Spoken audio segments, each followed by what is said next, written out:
میں گیا تھا سندھ میں، تو بندے نے کہا کہ میں نے بڑے پیروں سے دعائیں منگوائی ہیں، آپ دعا مانگی، مجھے بیٹا نہیں ہو رہا۔ بڑے حسرت سے بڑے محبت سے دعا منگائی۔ قبلہ جوتائی صاحب بزرگ اساتید میں ہیں، بزرگ علماء سے، ان کی صحت و سلامتی کے لیے بآواز بلند صلوات۔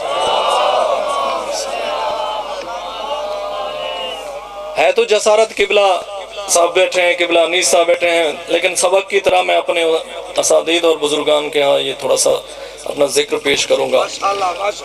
میں سندھ گیا، یہ جملہ یاد کریں گے تو پھر میں مثال اپنی ہی دے رہا ہوں۔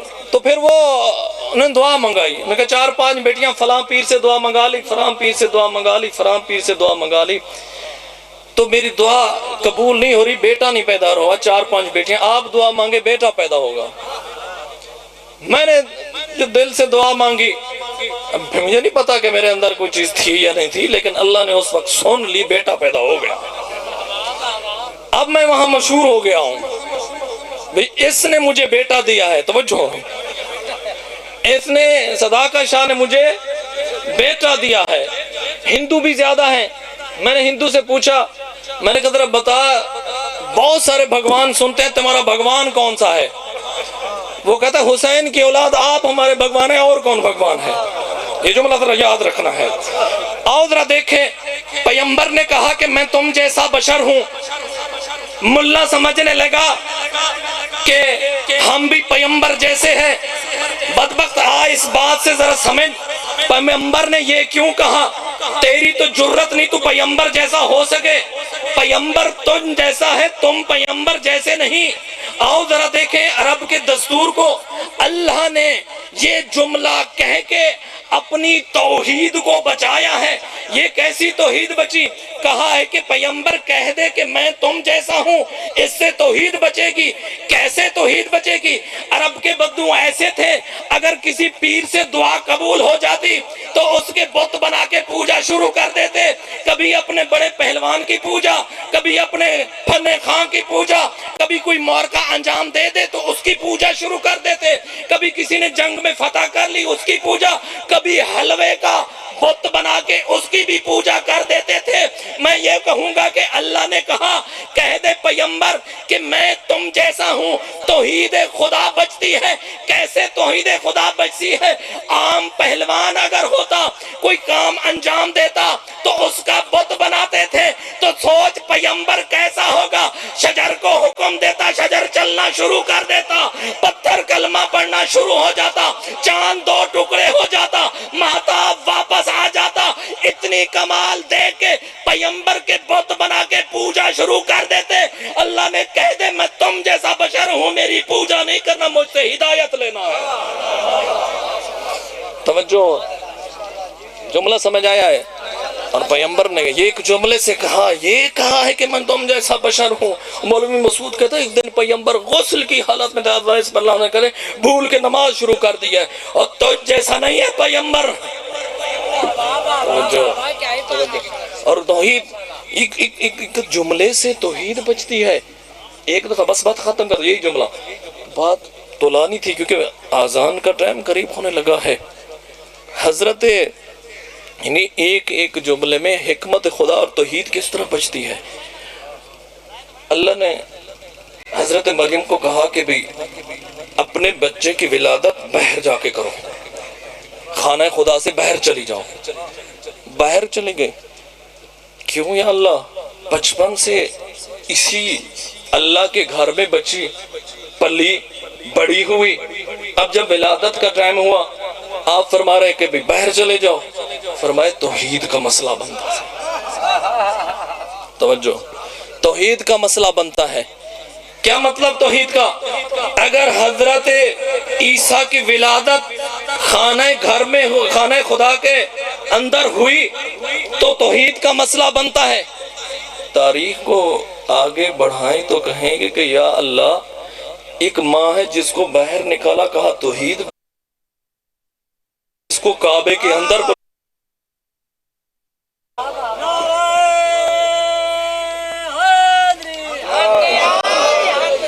کعبے کے اندر بلایا توحید بچتی ہے، عکس عمل ہے، دونوں الٹ عمل ہیں۔ فاطمہ بنت اسد جب کعبے میں آئی اللہ کے گھر میں تب جا کے توحید بچے گی، ہے یا اللہ وہ عمل تو برعکس ہو گئے، ایک دوسرے کے اپوزٹ الٹ ہو گئے۔ ایک ماں ہے وہ بھی نبی کی ماں ہے، اس کو بہر ولادت کرا کے فرمایا توحید بچتی ہے، ایک کو اندر بلا کے توحید بچتی ہے۔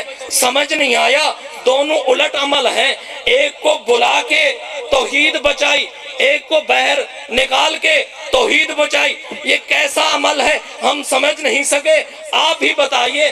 فرمایا کہ اس لیے حضرت مریم کو جب نکالا، اللہ کو پتا تھا حضرت مریم حضرت عیسیٰ کے ماننے والے حضرت عیسیٰ کو رب یا رب کا بیٹا کہنا شروع کر دیتے، اگر عیسیٰ کی ولادت خانہ خدا میں ہو جاتی تو یہ سارے کہتے دیکھا اللہ کا بیٹا ہے، اسی لیے اللہ کے گھر میں آیا، بہر نکال کے توحید بچائی۔ فرمایا وہاں کیا ہوا؟ وہاں تو اندر بلا کے توحید بچی۔ کہا علی کے ماننے والے غلو کرتے، علی کو رب سمجھنا شروع کر دیتے، علی کی ولادت کعبہ میں ہوئی، منہ سے خود کہتے ہیں علی اللہ کے گھر میں، علی اللہ کے گھر میں۔ توجہ ہے، یعنی کیا منہ سے کہا علی اور ہے اللہ اور ہے، اور یہ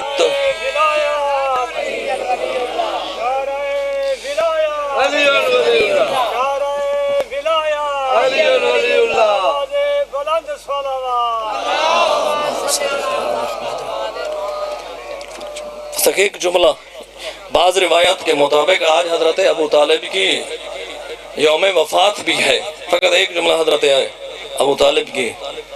یہ شیب ابی طالب کیا ہوتا ہے؟ آپ بچوں سکول میں شاید پڑھا ہو، یا جو شیعہ بچے بیٹھے ہیں مولانا صاحب سے پڑھا ہوگا، شیب ابی طالب کیا ہوتا ہے؟ شیب ابی طالب میں مختصراً یہ کہوں، کافروں نے مسلمانوں کے خلاف، کافروں نے مسلمانوں کے ساتھ یکجا ہو گئے۔ میں یوں کہوں کہ میں سارا دن یہ کہوں برمانی دی مجلس نہیں ونجنا، برمانی دی مجلس تے نہیں ونجنا، برمانی دی مجلس تے نہیں ونجنا، برمانی دے پاسے نہیں ونجنا، برمانی دے پاسے نہیں ونجنا، بل بندے پوچھ سے ناکسی خیر بھی آ جا پوتے چڑھا بیٹھیں، یہ بات یاد رکھنی ہے۔ شیب ابی طالب کافروں نے جب دیکھا ان کی طاقت کے سامنے نہ آ سکے، ہاشمیان طاقتور تھے، مختصر کرنے لگا ہوں، پھر یہ کہہ رہے تھے کہ بھئی بائیکاٹ کریں، جتنی بھی کافر قبیلے تھے سارے یکجا ہو گئے، ان کے ساتھ مسلمانوں کے ساتھ کر دیا بائیکاٹ، نہ لیں گے نہ دیں گے نہ آئیں گے نہ جائیں گے، کچھ بھی نہیں کرے، سوشل بائیکاٹ، ہر قسم کا بائیکاٹ ہو گیا۔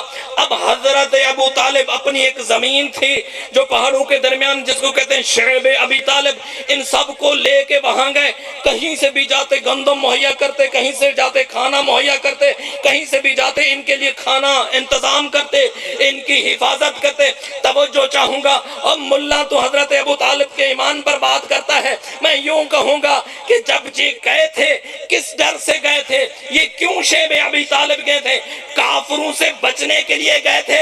اللہ کے بندے کافروں سے بچنے کے لیے پھر کافر کی بغل میں نہیں بیٹھتے۔ بات سمجھے یہ نہیں آئی؟ یعنی یہاں بائیکاٹ کافروں کا تھا، پھر تو جو ابو طالب کو کافر کہتا ہے تو پھر شیب ابی طالب کیا تھا؟ بائیکاٹ بھی کافر، پھر جا کے کافر کے پاس بیٹھا ہے۔ عجیب بات کرتا ہے، کیا کیسی بات کرتا ہے؟ حضرت ابو طالب کی جو اشعار ہیں، جب یہ مکہ کے لوگ آئے نا اور یہ باتیں کرنے لگے کہ محمد کو ہمارے حوالے کر دے، حضرت محمد کو ہمارے حوالے کر دے، اور حضرت ابو طالب نے پیغمبر کا حوصلہ افزائی کے لیے ایک جملہ کہا، یہ لفظ ہے اشعار کے، خدا کی قسم اے میرے بھتیجے اگر سارے کافر مل کے بھی تیرے مقابل آ جانا، ابو طالب کی ہوتے تیرے ایک بال کو بھی باقا نہیں کر سکیں گے۔ یہ حضرت ابو طالب کا ہے، یہ ہے تو ویسے ہی نکتہ عرض کر کے بات ختم کرنے لگا ہوں۔ انہوں نے کہا ہم سنی شیعہ بھائی بھائی ہیں، دوست ہیں، تو لیکن ایک دوسرے سے اٹھنا بیٹھنا، کام کاروبار، لین دین سب کچھ ایک ہی ہے۔ کمال جس نے یہ جملہ سیٹ کیا بہترین کہا ہے، انہوں نے کہا لیکن جب ہماری شادیاں ہوتی ہیں نا تو جو شیعہ شادی ہو رہی ہے تو وہ دلہا سنی کو نہیں بلائے گا، شیعہ عالم بلا کے نکاح پڑھوائے گا۔ بے شک دوستی جتنا بھی عروج پہ ہو، جتنا بھی محبت آپس میں ہو، لیکن کہا کہ عقیدے کا مسئلہ ہے۔ سنی آدمی اگر دلہا بن جائے، شادی ہو رہی ہو، تو وہ اپنے نکاح کے لیے بھی سنی ہی منگوائے گا۔ میں یوں کہوں گا کہ اگر بریلوی ہو تو اپنے مسلک کا منگوائے گا۔ میں یوں کہوں گا کہ اللہ کے بندے، جس کو تو کافر کہتا ہے وہ نکاح خائیں حضرت محمد رسول خدا ہے، اور میں تیج ملا کی بات کیوں مانوں، میں پیغمبر کی بات مانوں گا۔ عزیزان گرامی، یہ رسول خدا کے فضائل جتنا بھی پڑھو کم ہے، اور اتنا، اور یہ واحد ایک موضوع ہے کم جاتا ہے۔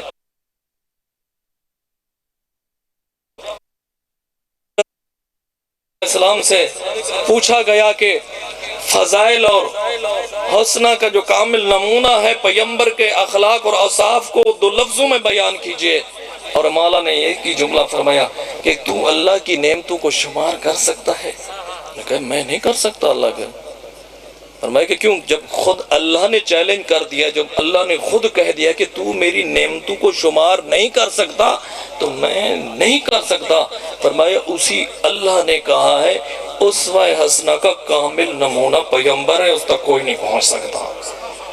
عزیزان کرام، حضرت صفیہ جب حضرت حمزہ کی شہادت پر آئی نا، تو مسئلہ کہتے ہیں یا مصلح کہتے لفظ ہیں، یہ دشمن اپنے دشمن پر غصہ ختم کرنے کے لیے اس کے ناک، کان، آنکھ، ہونٹ، انگلیاں کاٹ کے صحرا بنا کے گلے میں ڈالتے تھے، اور یہ خاتون دشمن خدا، اس نے حضرت حمزہ کا مصلح کر دیا اور اعضاء کاٹ کے گلے میں ڈالے، خوشی منائی۔